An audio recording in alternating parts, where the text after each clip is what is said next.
කිස් එකක් දෙන්න පුළුවන්ද? මං කල්පනා කරේ මොන කපටියෙක්ද මේ? හරි ෂෝක්. හරි ෂෝක්. හරි ෂෝක් තමයි. නේද? දෙයි නේද? කිස් එකක් දෙයි. මේක දෙන්න පුළුවන්නේ ෆෝන් එකෙන්. මගේ කම්මුලට කිස් එකක් දෙන්න පුළුවන්ද? නෑ ගණන් වැඩි.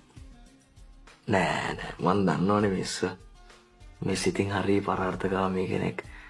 මිස් අසරණයෙක් දෙයක් ඉල්ලුවොත් අනිවාර්යෙන් ඒ දේ අසරණයට දෙනවා. ඒක නිසා ඔන්න ඔය කිස් එක දෙයි මට හිතෙන්නේ. මන් දන්නවනේ මිස්. හරි දුන්නා නොදුන්නා මන් දන්නේ ඔන්න මම ෆෝන් එක පැත්තට මගේ කම්බුල්ල හරවනවා.